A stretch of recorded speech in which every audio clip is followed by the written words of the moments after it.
आज की क्लास में मैं आपको एक न्यू टॉपिक कराने जा रही हूँ, that is species area relationship. काफी इंपॉर्टेंट है, ये बहुत ज्यादा एग्जाम्स में पूछा जाता है। स्पीशीज एरिया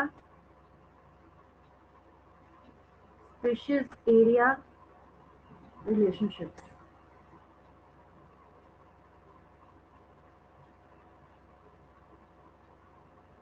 ठीक है, अब सबसे पहला क्वेश्चन इस टर्म को देख के ये अराइज होता है कि अगर स्पीशीज एरिया रिलेशनशिप को हमें समझना है तो यहाँ पे कौन सी बात आपको समझाई जा रही है या क्या आपको समझना है, यहाँ पे ये भी एक इम्पोर्टेंट है। ठीक है, तो एक जियोग्राफर है जिनका नाम है एलेक्जेंडर वोन हम्बर्ट। मैं लिख दूंगी यहाँ पे आगे, पहले आप ये समझिए।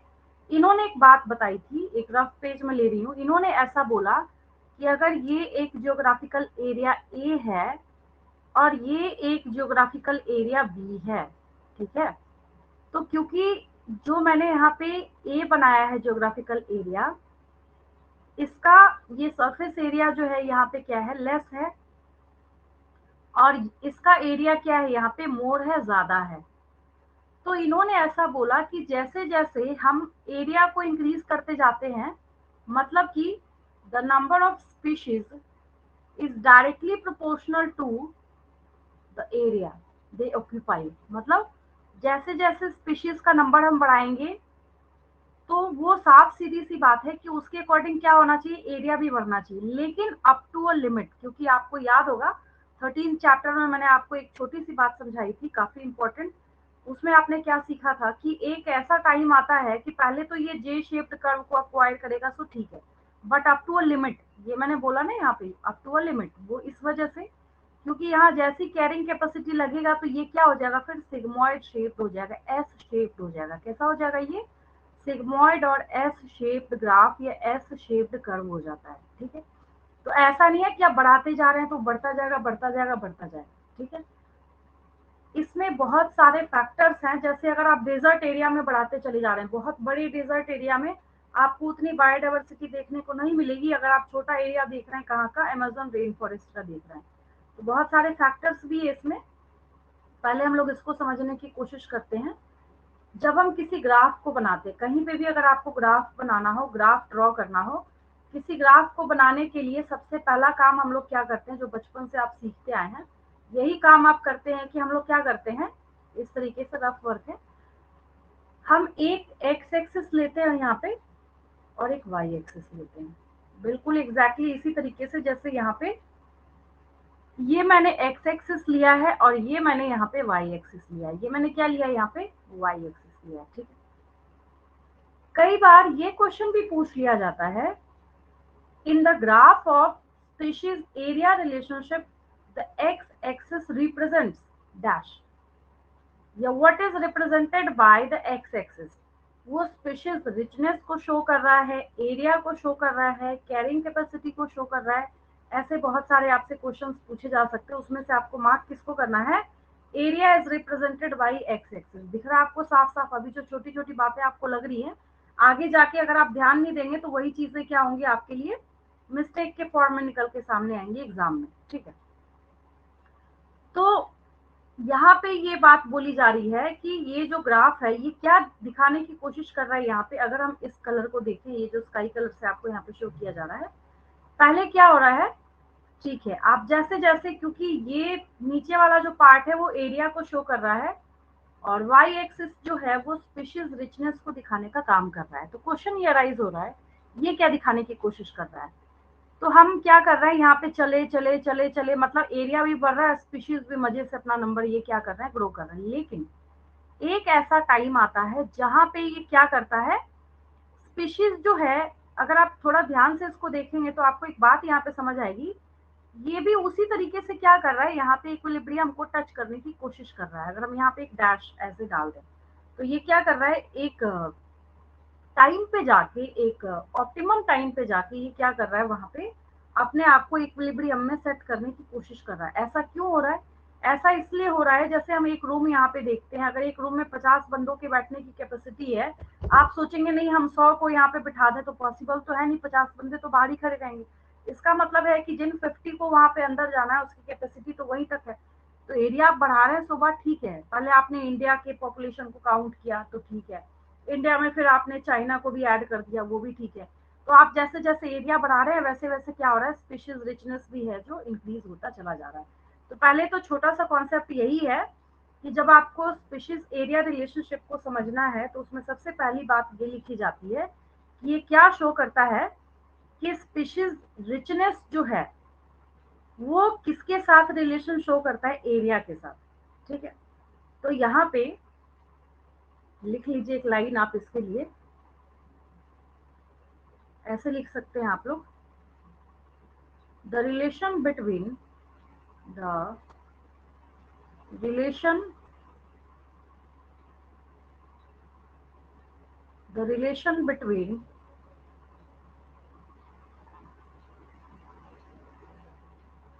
the relation between species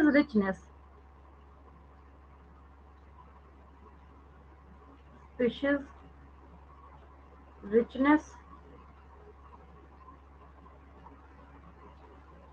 and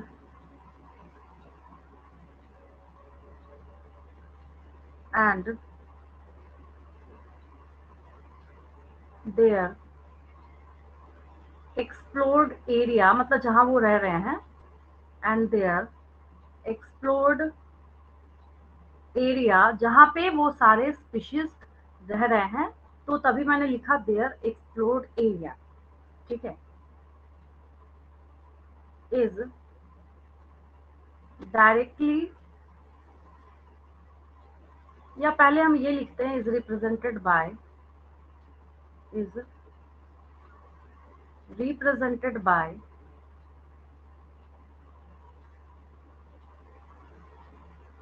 represented by,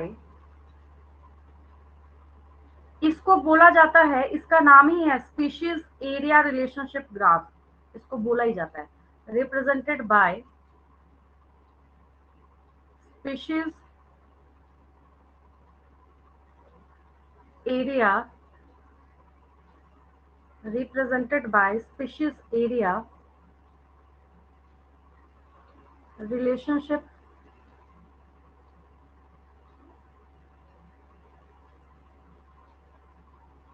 graph.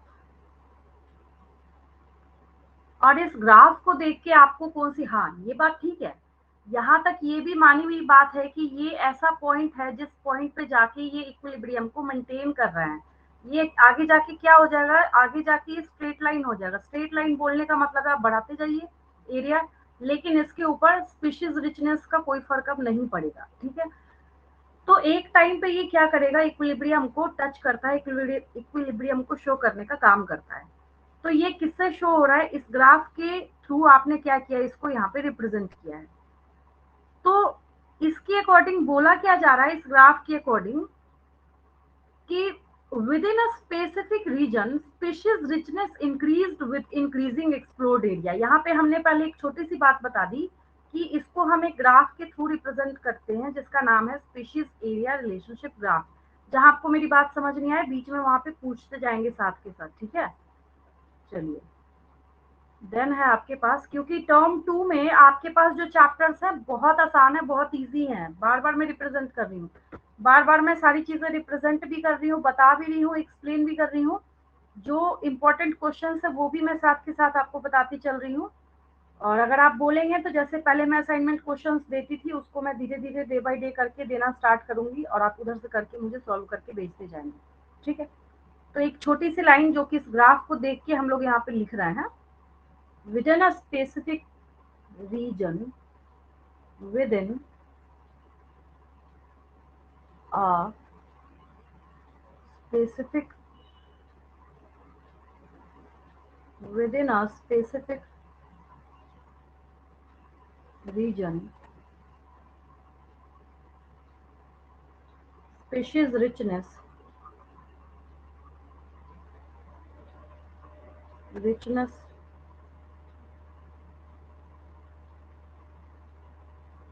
increased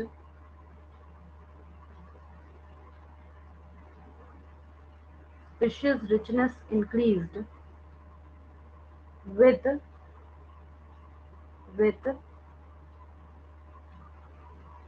increasing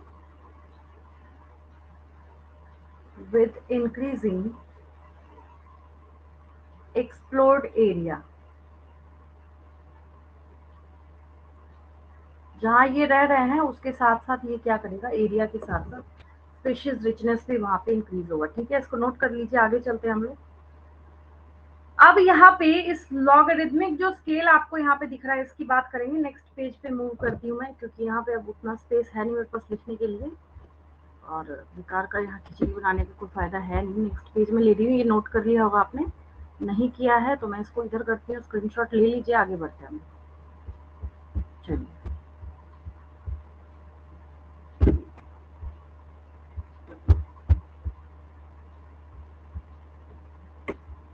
जब हम इसको लॉग स्केल पे देखते हैं, कहाँ देखते हैं, लॉगरिथमिक स्केल पे जब हम लोग इसको देखना स्टार्ट करते हैं, तो जो यहाँ पे स्ट्रेट लाइन आपको शो किया जा रहा है, जो आपको क्या शो किया जा रहा है यहाँ पे, लॉग स्केल जो रेड कलर से आपको यहाँ पे दिख रहा है, तो इसको जब यहाँ पे शो किया जा रहा है तो सबसे पहले हम लोग लिखेंगे यहाँ पे और समझने की कोशिश करेंगे कि किसको किससे रिप्रेजेंट करना। ऑब्वियस है, मैथ्स में करें, फिजिक्स में, केमिस्ट्री में, बायो में, कहीं भी किसी भी ग्राफ को जब हम लोग बनाते हैं, वहां पे सबसे पहली बात ये है कि अगर आपने किसी बच्चे के सामने ये रख दिया, मैंने लिख दिया s is equal to C A to the power z, अब सबसे पहली बात व्हाट इज दिस, है ना, बात आपको समझ आ गई।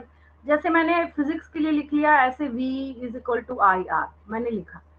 अब आप इसको ज्योग्राफी वाले बच्चे को ले जाके दे रहे हैं, बोलेगा पता नहीं क्या है, मुझे नहीं पता। ठीक है, तो एग्जैक्टली उसी तरीके से यहाँ पे क्वेश्चन ये राइज होता है कि जो आप रिप्रेजेंटेशन कर रहे हैं वहां पे किस अल्फाबेट के द्वारा आप क्या रिप्रेजेंट करना चाहते हैं, कौन सा अल्फाबेट यहाँ पे क्या रिप्रेजेंट करने का काम कर रहा है। मेरी बात समझ आ रही है आपको? ठीक है, तो इक्वेशन जो हमने यहाँ पे लिखा, जो ये पहले हम लॉग स्केल पे जब हम लोग देख रहे हैं, तो उसके अकॉर्डिंग अगर हम लिखते हैं यहाँ पे, तो फर्स्ट जो इक्वेशन आपको यहाँ पे नजर आया है, दैट इज, जब रिलेशनशिप आपको स्ट्रेट लाइन में लिखना हो तो इसी तरीके से इसको लिख लीजिए, that is the relationship on logarithmic scale, ये log scale on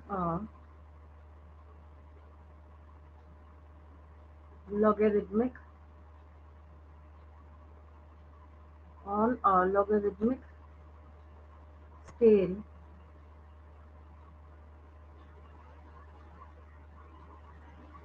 the relationship is, पूछा जाएगा आपसे कि लॉग स्केल पे क्या होता है, स्ट्रेट लाइन होता है, पैराबोला होता है। देखिए, स्ट्रेट लाइन होगा, पैराबोला होगा, सिग्मोइड होगा, ऑप्शंस कुछ भी हो सकते हैं आपके पास। अभी जो बात आपको छोटी लग रही है, जब आपको एग्जाम में दिया जाएगा तो वही चीजें आपके लिए क्या हो जाती हैं, वहां पे आप ब्लंडर मिस्टेक करके आएंगे, क्योंकि छोटी छोटी चीजें वहां तक जाते जाते याद नहीं रहती हैं। उससे अच्छा है अभी के अभी आपको क्या करना है, इन सबको अपने ब्रेन में प्रिंट करते चलना है।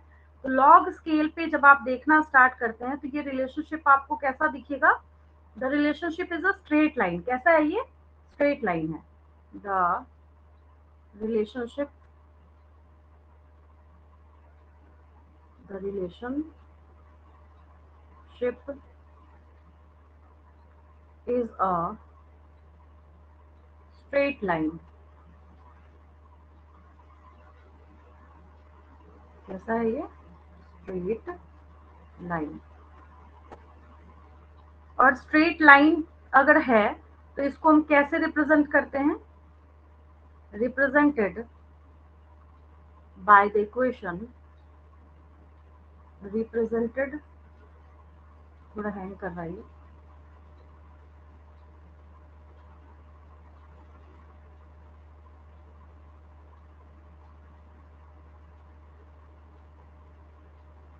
रिप्रेजेंटेड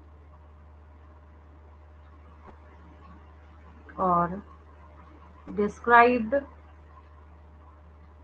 और इसके बाद सिर्फ एक इसकी पढ़ाई कर लीजिए, इसके बाद टाइम नहीं लगेगा इस चैप्टर को फिनिश होने में। और described bye the equation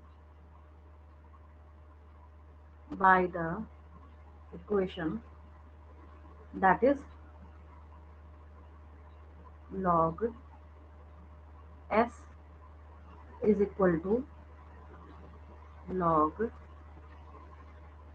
c plus z log a। अब जैसे कि अभी मैं एक्सप्लेन कर रही थी आपको, पहले ये पता तो चले कि इसमें हम क्या रिप्रेजेंट करना चाह रहे हैं। हमने यहाँ पे लिख दिया log s is equal to log c plus z log a। अब इसमें s क्या है, c क्या है, z क्या है, a क्या है, ये पहले आपको पता तो चले, है ना। तो यहाँ पे हम रिप्रेजेंट कर लेते हैं कि किससे आप किसको डिनोट करने का काम कर रहे हैं। वेयर वेयर अब सबका लिख लीजिए क्या है। एस से स्टार्ट करते हैं। सबसे पहले आपने एस लिखा है ना, नंबर वन। एस क्या है, तो सबसे आसान है, हमने तो स्टार्ट ही किया है, स्पीशीज रिचनेस है। S is species richness. ये क्या है, स्पीशीज रिचनेस है, ठीक है। देन जेड क्या है आपके पास, ये जो आपको यहाँ पे स्लोप दिख रहा है ना, स्लोप ऑफ द लाइन, तो ये रिग्रेशन कोफिशिएंट भी बोलते हैं हम लोग इसको। क्या बोलते हैं, रिग्रेशन कोफिशिएंट बोलते हैं। ये स्लोप है ना, ये स्लोप है, ऐसे ऐसे क्या है, ये स्लोप है, ठीक है। तो z is equal to slope slope of the line और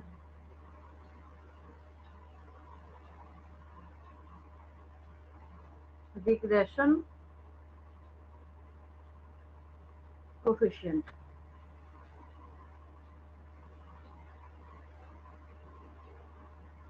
और रिग्रेशन कोफिशिएंट, ठीक है। देन क्या है आपके पास, ये क्या हो गया, यहाँ पे रिग्रेशन कोफिशिएंट हो गया। अब क्या बचा यहाँ पे आपके पास, c है। ये क्या है, log c भी तो आपने लिखा है, यहाँ पे c है। c क्या है, y इंटरसेप्ट है। c is equal to y intercept, y intercept, c is equal to y intercept. तो ये सब कुछ आप यहाँ पे क्या कर रहे हैं, रिप्रेजेंट कर रहे हैं। लेकिन याद रखना है, अभी हमने इसको लॉग स्केल पे किया है। किस पे किया अभी हमने इसको, ये लॉग स्केल पे। यहाँ पे ये नीचे वाला जो है, इसको हमने यहाँ पे डिनोट करने का काम किया है, ठीक है। अब इसका जो है वो डेटा भी निकाला जाता है। इस पे भी जब मैं आपको क्वेश्चंस कराऊंगी आगे जाके, तो और ज्यादा ये कॉन्सेप्ट क्या होगा आपको क्लियर होगा। जैसे जेनेटिक्स वगैरह चैप्टर में आपने देखा था ना, मैंने आपको जितने क्वेश्चन सॉल्व कराए थे उतना ज्यादा आपको वो क्या हुआ था, क्लियर हुआ था, और सारी चीजों को आपने क्या किया था, आसानी से समझा भी था, ठीक है। अब इसको एक्सप्लेन करते करते, जो इसके प्रीवियस पेज पे कहीं लिखना पड़ेगा, बाद के पेज में भी लिख सकते हैं। हाँ, एक चीज तो रह गया दिमाग से मेरे, इसका अगर आपने नोट कर लिया है तो अच्छी बात है, नहीं नोट किया है तो इसका स्क्रीनशॉट ले लेंगे। आगे बढ़ती हूँ मैं, प्रीवियस पेज ही लेना पड़ेगा, क्योंकि मैंने इसमें सबसे इंपॉर्टेंट चीज एलेक्जेंडर वोन हेम्बल्ट का अभी तक कहीं पे नाम नहीं लिखा है ना। वो मैं लिख देती हूँ यहाँ पे। आपको ये सब बताने का काम किन्होंने किया था, एलेक्जेंडर वोन हेम्बल्ट जो थे, उनका काम है ये सब, ठीक है। तो यहाँ भी मेरे पास कहीं स्पेस नहीं है, तो एक तरीका ये है, एक इसका प्रीवियस पेज लिया जाए, ये है, ठीक है। और यहाँ पे हम लोग लिख लेते हैं इसको, देखिए।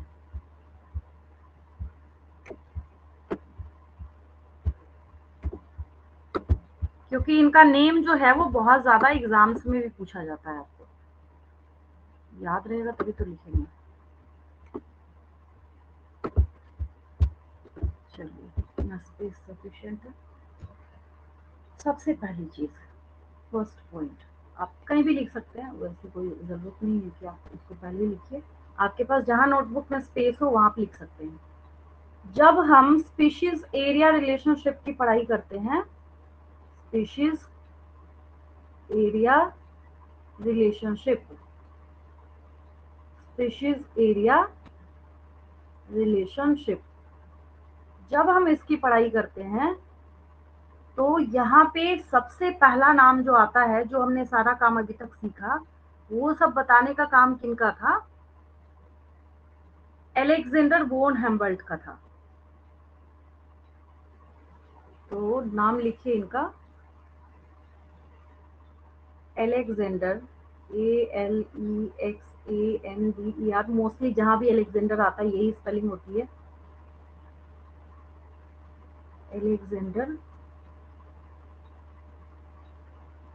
वोन हम्बल्ट,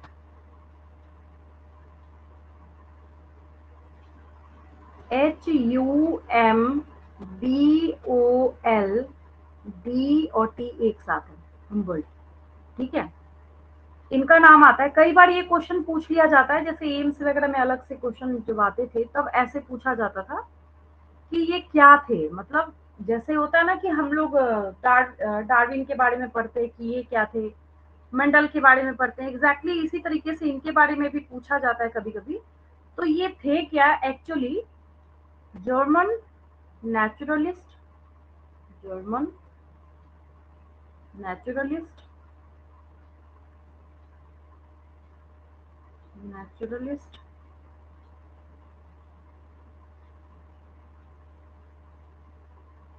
एंड जियोग्राफर भी थे। और सोचने वाली बात ये है कि इनका कॉन्सेप्ट हम लोग बायो में अप्लाई कर रहे हैं, क्योंकि हम क्या पढ़ रहे हैं? हम इकोलॉजी पढ़ रहे हैं एंड जियोग्राफी।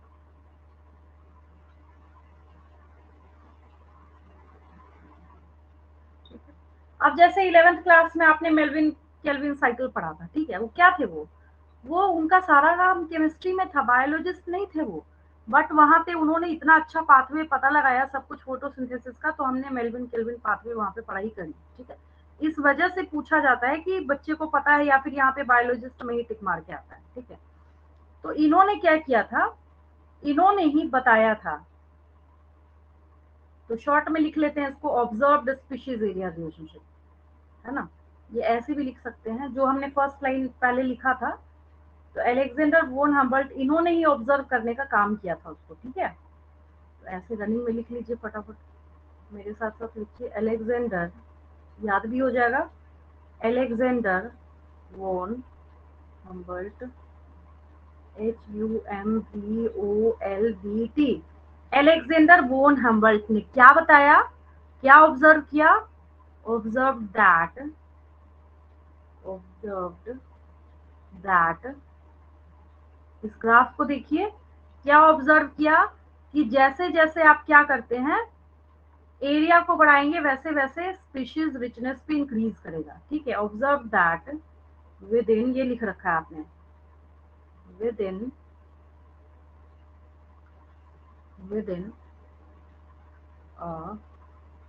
रीजन या स्पेसिफिक रीजन, जो लिखा था आपने, species,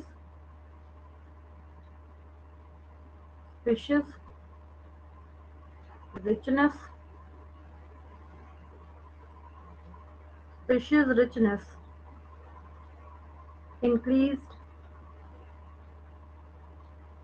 species richness increased with, ये लाइन याद हो गई होगी अभी तक आपको, है ना? स्पीशीज रिचनेस बढ़ेगा जैसे जैसे हम एरिया बढ़ाएंगे, बस छोटी सी बात है, इतना याद रखना है आपको और कुछ नहीं करना है। A region species richness increased with increasing explored area, with increasing, with increasing explored area,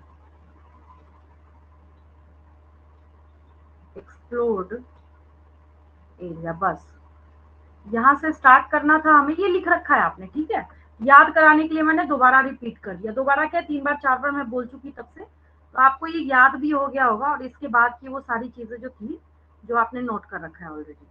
ठीक है, जब हम लॉग स्केल पे देखते हैं तो ये रिलेशनशिप कैसा होता है? ऐसे लीनियर हो जाता है। कैसा हो जाता है? On log scale it becomes linear. चलिए आगे बढ़ते हैं, ये हो गया। पहले ये डन, ये आपने सीखा, ये ऑलरेडी यहाँ पे देखिए लिख रखा है आपने, इसकी बात नहीं कर रही है ना। और आगे बढ़ते हैं। तो ये आपका स्पीशीज एरिया रिलेशनशिप ग्राफ था, जो अगर एग्जाम में आए तो आपको बस इतना ही लिख देना है, मार्क्स कहीं से कुछ नहीं कटना है। ये ग्राफ आप जैसे ही बनाएंगे और यहाँ पे लिखेंगे s is equal to C A to the power z। यहाँ पे s क्या है, स्पीशीज रिचनेस है, c क्या है, y इंटरसेप्ट है, a क्या है, यहाँ पे आपको ये एरिया को शो किया जा रहा है, z क्या है, स्लोप ऑफ द लाइन है। ठीक है, जहां भी एरिया ए मैंने यहाँ पे लिखा नहीं है, ये आपको ऑलरेडी पता है, ए क्या है यहाँ पे, एरिया है। लिख लीजिए, अगर नहीं लिखा है तो लिख ही लीजिए, क्या जाता है लिखने में, है ना। ए इज इक्वल टू, चौथे नंबर पे लिख लीजिए फोर्थ। अभी मैंने देखा तो याद आया कि यहाँ नोट नहीं किया अलग से मैंने, फोर्थ लिख लीजिए। ए इज इक्वल टू एरिया, ये तो पता ही है आपको। ए क्या है यहाँ पे, ए से आप क्या डिनोट करना चाहते हैं, एरिया को डिनोट करना चाहते हैं। तो ये आपका स्पीशीज एरिया रिलेशनशिप ग्राफ है। अब हम लोग एक नेक्स्ट टॉपिक की तरफ मूव करेंगे, काफी आसान है। ठीक है, हाँ एक चीज और है, ये जो टॉपिक आपने स्पीशीज एरिया रिलेशनशिप की पढ़ाई अभी करी है, एक बात मैं आपको साफ साफ बता दूं, इस पर मैं कुछ क्वेश्चंस आपको सॉल्व कराऊंगी, तब जाके ये कॉन्सेप्ट आपको और अच्छे से क्लियर हो जाएगा। होता ये है, इसमें से सब कुछ डेटा दिया हुआ है, एक मिसिंग होगा, उसको निकालना होता है। ठीक है, उसके ऊपर क्वेश्चंस होते हैं। बट अभी हम लोग आगे इसको आगे मूव करते हुए एक नेक्स्ट टॉपिक हम लोग कर रहे हैं। ये तो रफ पेज है, इसको मैं हटाती हूँ यहाँ से। चलिए, हम लोग इम्पोर्टेंस ऑफ स्पीशीज डाइवर्सिटी देख रहे हैं कि आखिर इकोसिस्टम में जो इतनी हम लोग देख रहे हैं डाइवर्सिटी, उसका फायदा क्या है, उसका बेनिफिट क्या, करना क्या है उसका, है ना। तो यहाँ पे नेक्स्ट जो हम लोग सीखने वाले, इसमें हम लोग एक रिवेट पॉपर हाइपोथेसिस पढ़ेंगे। अच्छा, इसके पिछले कॉन्सेप्ट में आपने किनका नाम पढ़ा, एलेक्जेंडर वोन हम्बल्ट का। ठीक है, अब हम लोग रिवेट पॉपर हाइपोथेसिस पर, हाइपोथेसिस बोला ही जा रहा है, ठीक है, कोई एक्सपेरिमेंटल प्रूफ नहीं है, एक छोटा सा कॉन्सेप्ट है जो आपको सीखना है। तो इसको हम लोग क्यों सीख रहे हैं, क्योंकि हम यहाँ पे पता लगाने जा रहे हैं कि जो स्पीशीज रिचनेस है, स्पीशीज डाइवर्सिटी है, उसका इकोसिस्टम में हमारी इंपॉर्टेंस क्या है। ठीक है, the importance of species, the importance of species diversity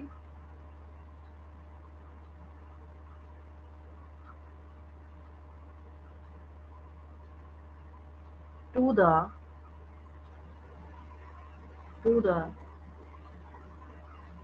ecosystem.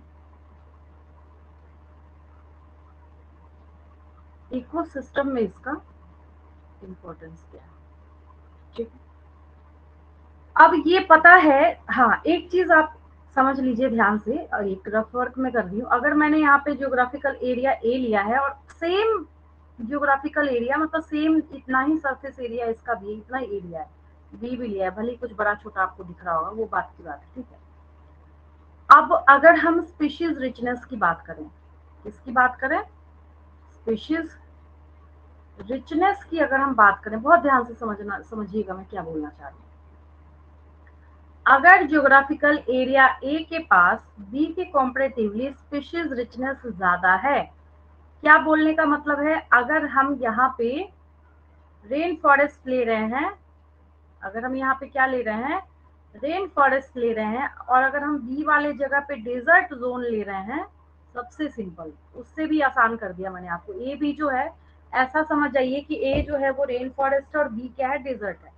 अगर मैं आपसे क्वेश्चन पूछूं दोनों में से ज्यादा स्टेबल कौन होगा, तो जो रेन फॉरेस्ट वाला जो जोन है, जो जियोग्राफिकल एरिया है, ये ज्यादा स्टेबल होगा। अगर आपको समझ ना आए तो आप अपने आप को एक बार वैसे जगह पे सरवाइव करा के देखिए जहां पे आपके पास बहुत ज्यादा क्या है, रिसोर्सेज हैं, और दूसरी बार आप अपने आप को उठा के वहां प्लेस करके रखिए जहां पे रिसोर्सेज बहुत कम है। जैसे अभी आप जहां जिस जगह पे भी रह रहे हैं, जिस भी ज्योग्राफिकल एरिया में रह रहे हैं, सुबह उठने से लेके, मॉर्निंग में उठने से लेके नाइट में सोने तक, ठीक है, बुक में कहीं पे लिखा हुआ भी है इस तरीके से, पहले भी 9th-10th में भी जब ऐसे नेचुरल रिसोर्सेज ऐसे ऐसे करके चैप्टर जब आते हैं, तो बच्चों को एक बात बोली जाती है, सुबह से लेके रात तक तुमने जितने नेचुरल रिसोर्सेज का यूज करा है उसके बारे में लिखो। क्यों बोला जाता है लिखने के लिए? मान लीजिए सुबह से लेके रात तक में आप 156 नेचुरल रिसोर्सेज का इस्तेमाल कर रहे हैं। अब आप बोलेंगे ये 156 कैसे हुआ? मैंने बोला आपको, अगर मान लीजिए आप मिल्क यूज कर रहे हैं, ठीक है, अगर आप किसका यूज कर रहे हैं? मिल्क यूज कर रहे हैं। मिल्क कहाँ से आ रहा है? काऊ से। अब जो काऊ है, इसको खाने के लिए कौन कौन सी चीजें दी जा रही है? हवा में तो ग्रो करेगा नहीं इसको, तो ऐसा तो है नहीं कि आप कोई इलेक्ट्रॉनिक सामान खिला के या फिर कुछ वैसी चीज है कि आप वहां से मिल्क प्रोड्यूस करा सकते नहीं। ठीक है, अब मान लीजिए आप ब्रेड खा रहे हैं, ब्रेड है आपके पास, ठीक है, ब्रेड कहाँ से आ रहा है? व्हीट से आ रहा है। व्हीट कहाँ से आ रहा है? तो वो अपने प्रॉपर प्लांट से आ रहा है। ठीक है, तो इस तरीके से जब सुबह से लेके रात तक आप काउंट करना स्टार्ट करेंगे तो आप बहुत ज्यादा वहां पे अमेज्ड हो जाएंगे ये देख के कि इतने सारे प्रोडक्ट्स का हम यूज कर रहे थे और आप बड़े मजे से बहुत स्टेबिलिटी के साथ आप यहाँ पे जी रहे हैं, सर्वाइव कर रहे हैं। वहीं कहीं किसी, बाकी चीजें तो बात की बात है, किसी ऐसी जगह में चले जाइए ना जहाँ पे आपको इलेक्ट्रिसिटी ना मिले, मोबाइल नेटवर्क ना मिले, पानी ना मिले, तब सोच के देखिए क्या होगा फिर। तो इसलिए ऐसा बोला जाता है कि जिस जियोग्राफिकल एरिया में स्पीशीज रिचनेस ज्यादा होगा, जिस जियोग्राफिकल एरिया में स्पीशीज रिचनेस ज्यादा होगा, उस जगह में स्टेबिलिटी ज्यादा होगी। वो जगह क्या होगा? स्टेबल ज्यादा होगा। जहाँ पे, तो जो स्टेबल कम्युनिटी है, कहीं पे भी अगर स्टेबल कम्युनिटी है तो वो इसका मतलब है कि उस जगह की प्रोडक्टिविटी जो है वो बहुत ज्यादा है। और प्रोडक्टिविटी पे भी बहुत सारी चीजें डिपेंड करती हैं। प्रोडक्टिविटी मैंने आपको सिखा रखा है, the rate of biomass production. ठीक है, the rate of biomass production को हम लोग प्रोडक्टिविटी बोलते हैं। तो इसका मतलब है कि स्पीशीज रिचनेस जो है ये बहुत सारी चीजों को अफेक्ट करने का काम करता है। और जहाँ पे स्पीशीज रिचनेस ज्यादा होती है वहां पे ईयर टू ईयर वेरिएशन जो है वो लेस होता है। ठीक है, तो इसके बेसिस पे हमने कॉन्सेप्ट निकाला। मैं इतने देर से आपको एग्जाम्पल लेक्चर कहानी सुनाई रही हूँ, तो मेरी ये छोटी सी बात आपको समझ आ गई होगी। मैं इतना लेक्चर क्यों दे रही हूँ? क्योंकि मैं आपको ये सिखाना चाहती हूँ छोटी सी बात कि चाहे मैं यहाँ पे लिखूं स्पीशीज रिच जोन, चाहे मैं यहाँ पे क्या लिखूं? स्पीशीज रिच जोन लिखूं, मैं यहाँ पे क्या लिखूं? Species rich zone is directly proportional to, या फिर इसको और अच्छा अगर करें, द नंबर ऑफ स्पीशीज, या और अच्छा अगर उसको उससे भी अच्छा करना है तो यहाँ पे लिख लीजिए, या नंबर ऑफ स्पीशीज ज्यादा अच्छा रहेगा, उससे अच्छा रहेगा यहाँ पे number of species is directly proportional to stability of stability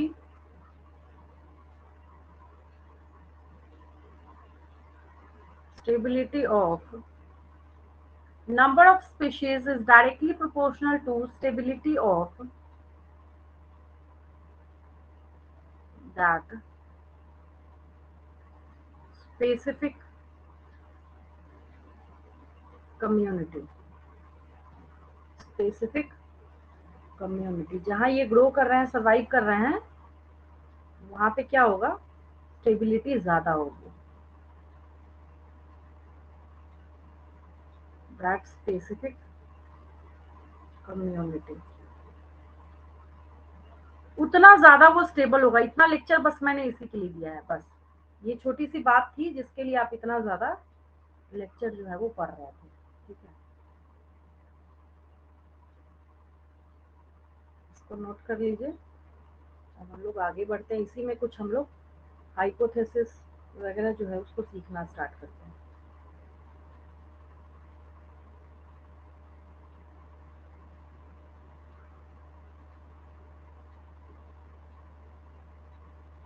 थोड़ा हैंग कर रहा है,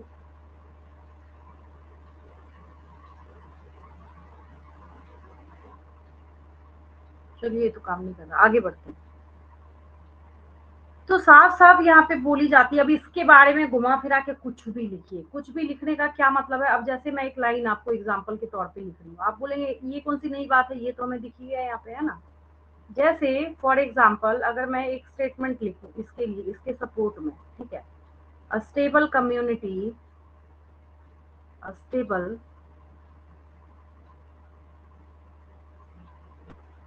a stable a stable community should not should not show too much variation। एक ही बात है, too much variation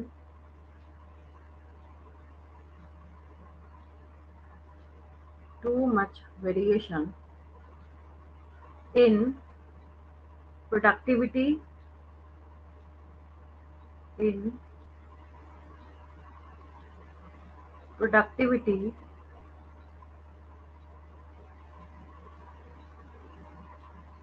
from year to year, from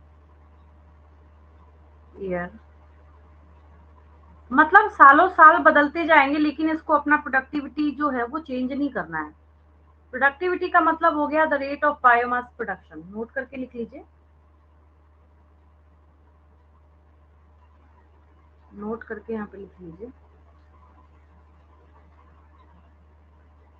पहले भी मैंने आपको बताया था वो 13 चैप्टर में, नोट करके लिख लीजिए। प्रोडक्टिविटी क्या है? The rate of biomass production. अब हम बायोमास के बनने का रेट जो है वो हम डेजर्ट एरिया में जाके देखेंगे, क्या मिलेगा हमें? कुछ नहीं मिलेगा, नेग्लिजिबल होगा ये, है ना? काफी मुश्किल से तो कुछ ऑर्गेनिजम्स गिने चुने वहां पे मिलते हैं, तो उसका प्रोडक्टिविटी क्या होगा? अभी यहाँ पे जहां भी आप रह रहे हैं, जो सस्टेनेबल जोन में आप सर्वाइव कर रहे हैं, वहां के मुकाबले तो कम ही होगा वहां पे, है ना? तो ये प्रोडक्टिविटी क्या है? The rate of biomass production, the rate of the rate of biomass production.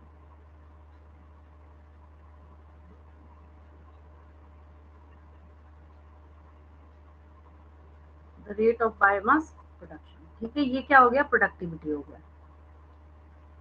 एक चीज और है, लेकिन ये प्रोडक्टिविटी अगर मान लीजिए किसी जगह पे बहुत अच्छी हो, मतलब सब कुछ ठीक है, सही सलामत चल रहा है, अच्छे से चल रहा है, लेकिन हो सकता है अब कोई एक फॉरेस्ट एरिया है, जंगल का एरिया है, ठीक है? और वहां पे एक प्रॉपर कम्युनिटी या फिर प्रॉपर लोगों ने ऐसा सोचा कि हमें क्या करना है, रातों रात यहाँ से सारे ट्रीज को काट के स्मगलिंग कर देनी है, ठीक है?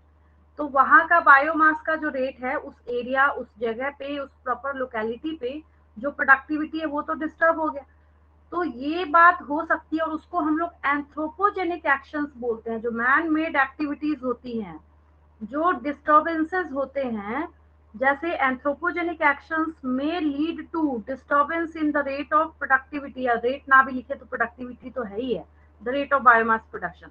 तो एंथ्रोपोजेनिक एक्शन बोलते हैं ये। आप बार बार जब इवोल्यूशन चैप्टर में आपको कराऊंगी उसमें भी आपको सुनने को मिलेगा। अभी तो आपके सिलेबस में नहीं है, बट नीट के पर्पज से जब आप पढ़ना स्टार्ट कीजिएगा तो इवोल्यूशन चैप्टर में बार बार जगह जगह पे लिखा गया है। एक बहुत अच्छी बात वहां पे लिखी गई है कि ह्यूमन ने अपने फायदे के लिए, जैसे जर्सी काऊ बना लिया किसी ने, ठीक है? ह्यूमन ने अपने फायदे के लिए जिन स्पीशीज को ब्रीड करके बनाया है, अगर नेचर के भरोसे उस इवोल्यूशन को करने के लिए छोड़ दिया जाता तो शायद 200 साल से भी ऊपर का टाइम लगता, या मिलियंस का टाइम लग सकता था उसके लिए, ठीक है? इसका मतलब है कि ये सब किसकी वजह से हो रहा है? एंथ्रोपोजेनिक एक्शन की वजह से हो रहा है, ठीक है? और ये चेंज हो सकता है, तो ये मैंने आपको एक क्राइटेरिया सिखाया है। अब ये नहीं कि आप इसको पत्थर की लकीर मान ले कि नहीं, अब मैंने बता दिया, हमारी किताब में ये लिखा गया, हमने पढ़ लिया, तो ये चेंज हो ही नहीं सकता है। थोड़ा सा अपना कॉमन सेंस लगाएंगे तो आपको ये बात समझ आ जाएगी कि अगर यहाँ पे एंथ्रोपोजेनिक एक्शंस बहुत ज्यादा इंटरफेयर करेंगे तो सही में उस जगह, उस प्रॉपर जियोग्राफिकल एरिया का प्रोडक्टिविटी जो है वो डिस्टर्ब हो सकता है, इंटरफेयर हो सकता है, ठीक है? अब यहाँ पे एक डेविड टेलमैन का नाम आता है। इन्होंने क्या किया, बहुत लॉन्ग टर्म तक इकोसिस्टम एक्सपेरिमेंट किए आउटडोर प्लॉट्स में, ठीक है। तो इन्होंने ये पाया, टिलमैन साहब ने क्या पाया, ये जो कॉन्सेप्ट है, यहाँ जो मैंने लिखा है, stable community should not show too much variation in productivity from year two year. तो ये जो है, ये डेविड टिलमैन साहब ने अपने काम करके भी यही देखा इन्होंने। तो यहाँ पे मैं नीचे लिख देती हूँ, नाम तो इनका रेडी कलर से लिख लीजिए, जो नाम है वो तो आपको याद करना ही है, उसमें तो कहीं कोई रिलैक्सेशन है ही नहीं। नाम आप कौन सा पढ़ रहे हैं, David Tillman, EILMAN, David Tillman, ठीक है। क्या देखा इन्होंने, डेविड टिलमैन ने ये ऑब्जर्व किया, फाउंड दैट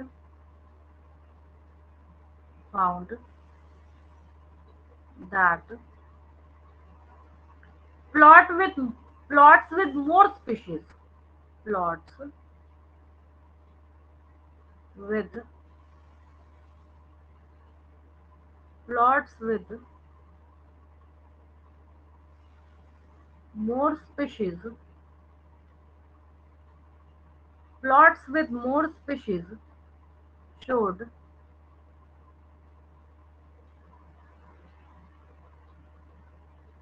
less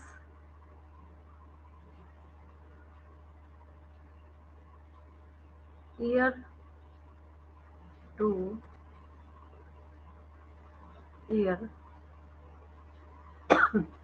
variation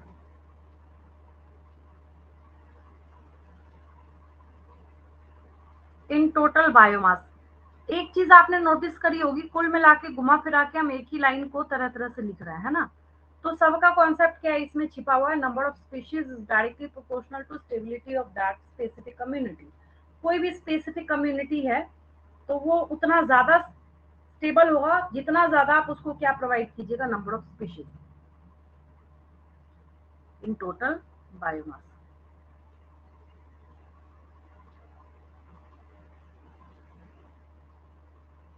ठीक है, हो गया ये।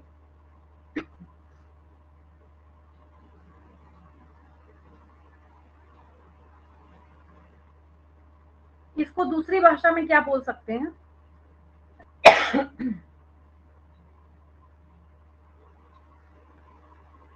नेक्स्ट स्टेटमेंट लिख लीजिए,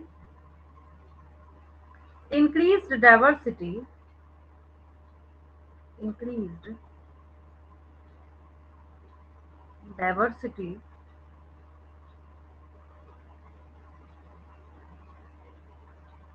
increased diversity contributed to higher productivity, contributed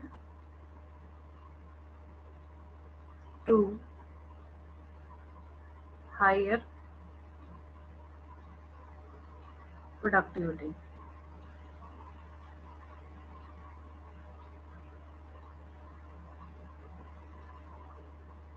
उसकी वजह से प्रोडक्टिविटी क्या होगा, इंक्रीज होगा।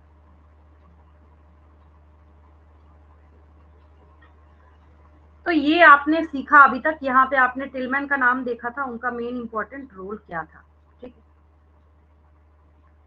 है। नेक्स्ट एक क्या है, यहाँ पे एक छोटा सा आपको कॉन्सेप्ट आ रहा है जिसको हम लोग रिवेट पॉपर हाइपोथेसिस कहते हैं। चलिए नेक्स्ट पेज पे चलते हैं हम लोग।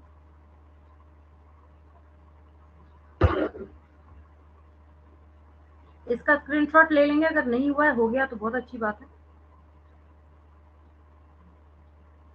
नेक्स्ट यहाँ पे हम लोग लिख रहे हैं, इसको बोला जाता है रिवेट, ऐसे लिखा जाता है रिवेट पॉपर हाइपोथेसिस।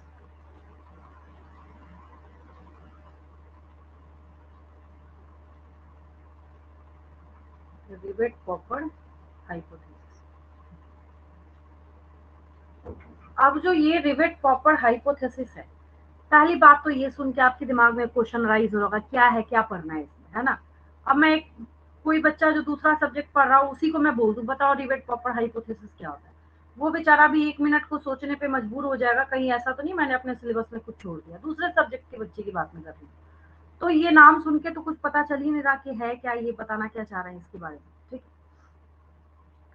तो ये यूज किया गया था, पॉल एलरिच नाम के एक इकोलॉजिस्ट थे, उन्होंने यूज किया था, ठीक है। तो सबसे पहले तो नाम ही लिख लीजिए उनका।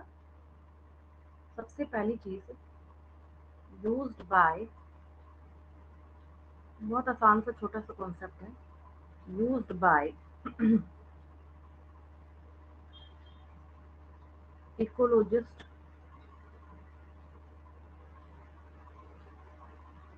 used by ecologist for enrich, EHRICH।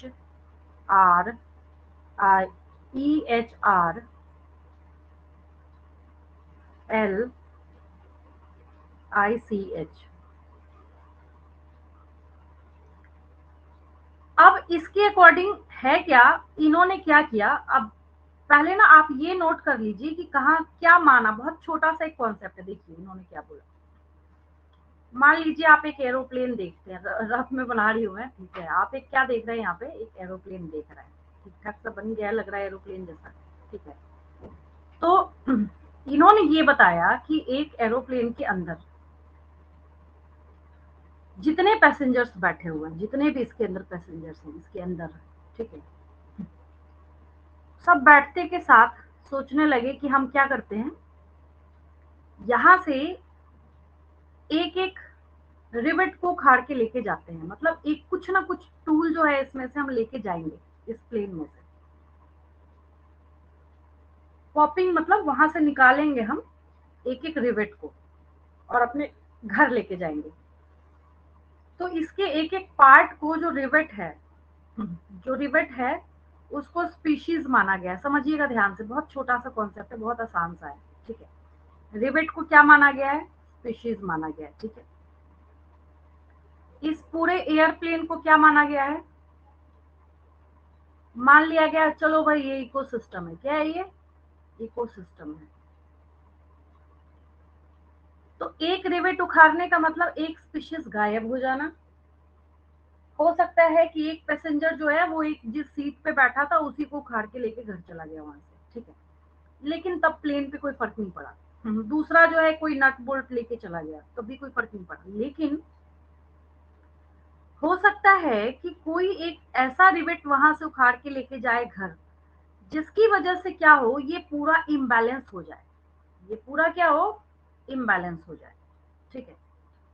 तो वो फ्लाइट सेफ्टी को अफेक्ट करना स्टार्ट कर दे और प्रॉपर फंक्शनिंग जो इकोसिस्टम का जो है उसकी वजह से डिस्टर्ब हो जाए।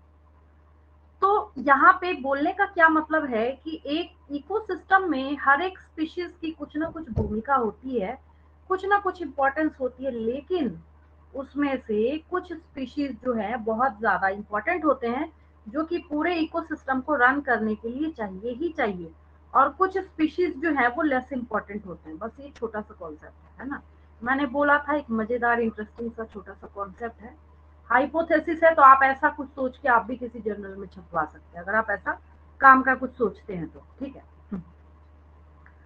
तो यहाँ पे क्या किसको माना गया है इस रिवेट पॉपर हाइपोथेसिस के अकॉर्डिंग, सबसे पहली चीज, इकोसिस्टम के लिए, इकोसिस्टम के लिए हम यहाँ पे क्या मान रहे हैं, एयरप्लेन, एयरप्लेन, ठीक है। जो सारे इसके रिवेट हैं वो क्या है, स्पीशीज है। तो पहले स्पीशीज ही लिख लेते हैं, क्योंकि मैंने यहाँ पे इकोसिस्टम लिखा है ना। स्पीशीज किसको माना है इन्होंने, स्पीशीज मानने का काम इन्होंने रिवेट्स को किया है, रिवेट्स को इन्होंने स्पीशीज माना है, ठीक है। तभी नाम क्या दिया था हमने, रिवेट पॉपर हाइपोथेसिस, ठीक है। तो सारे पैसेंजर जो है यहाँ पे, वो अगर इसमें से एक एक रिवेट को उखाड़ के लेके जाना स्टार्ट कर दे, तो पता चलेगा कि एक ऐसा टाइम आएगा कि ये इकोसिस्टम जो है कंप्लीटली क्या हो जाएगा, वीक हो जाएगा, या फिर कोई ऐसी स्पीशीज एक्सटिंक्ट हो जाए, गायब हो जाए, जिसकी वजह से वो रन करना ही बंद कर दे वहां पे, ऐसा भी हो सकता है। ठीक है, तो ये इनका एक मानना था, सोचना था। तो इसमें एक लाइन लिख लीजिए, शॉर्ट में लिखिए, इन एन एरोप्लेन या इन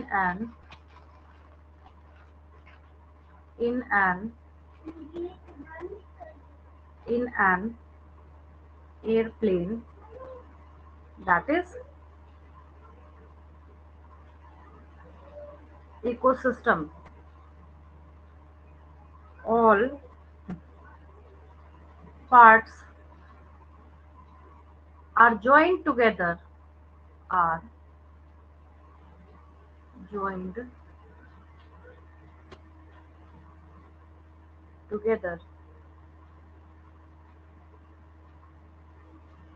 joined together using thousands of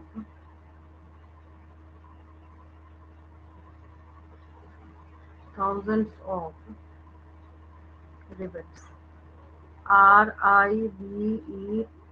RIVETS, और ये हम लोग स्पीशीज को लिख रहे हैं,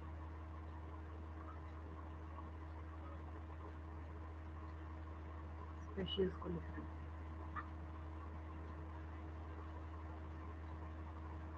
आगे ये कंडीशन डेंजरस कब हो जाएगी? तब हो जाएगी जब हर एक पैसेंजर एक एक रिवेट को लेके जाना स्टार्ट कर देगा, है ना। If every passenger if every passenger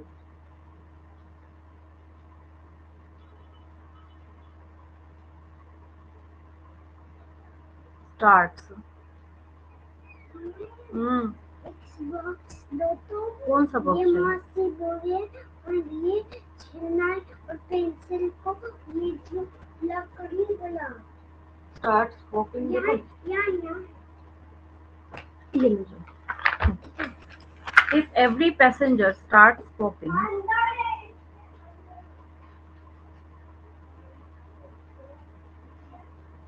a uh,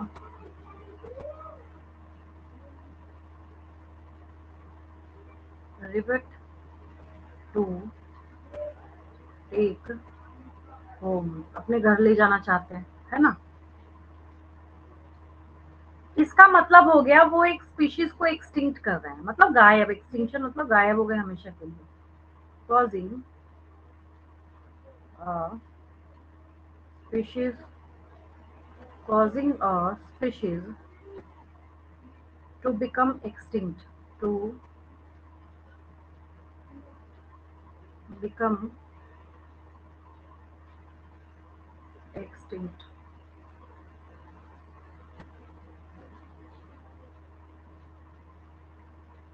तो हो सकता है कि कुछ रिवेट्स को हटाने से उस इकोसिस्टम पे कोई फर्क नहीं पड़े, ठीक है, लेकिन जैसे जैसे टाइम बीतता जाएगा और हो सकता है उसमें से कोई एक ऐसा रिवेट रिमूव कर लिया जाए जिसकी वजह से उसकी कंडीशन कैसी हो जाए, काफी क्रिटिकल हो जाए, ठीक है।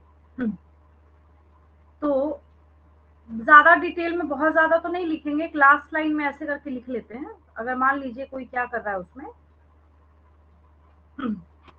विंग्स के पास का, जिसको की स्पीशीज हम लोग बोलते हैं, loss of loss of loss of rivets on the wings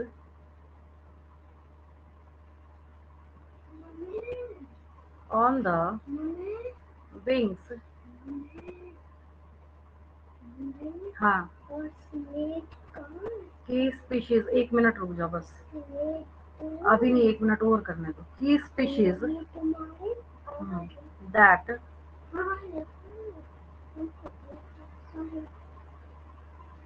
that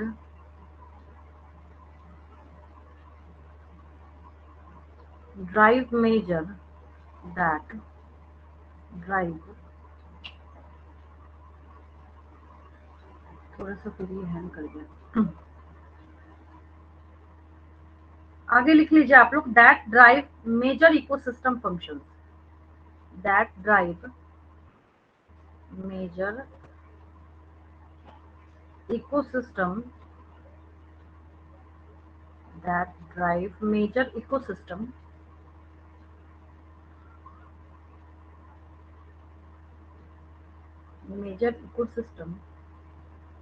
functions,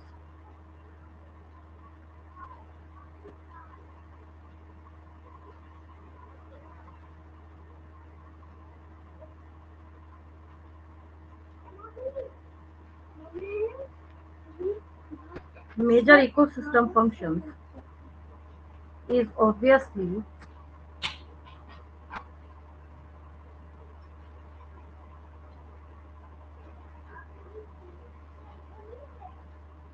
a more serious threat, a more serious threat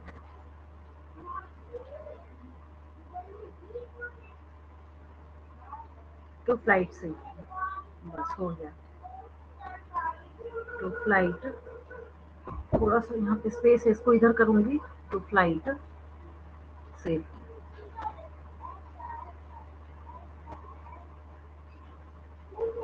ये क्या है, छोटा सा एक रिवेट प्रॉपर हाइपोथेसिस है, ठीक है।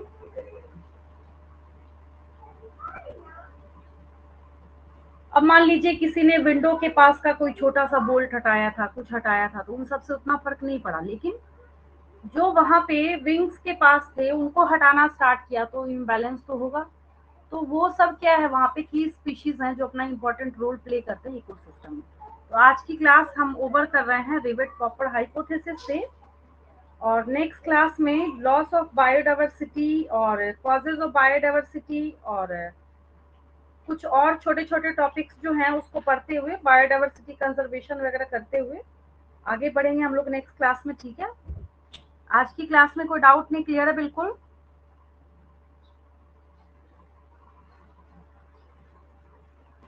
Yes, ma'am.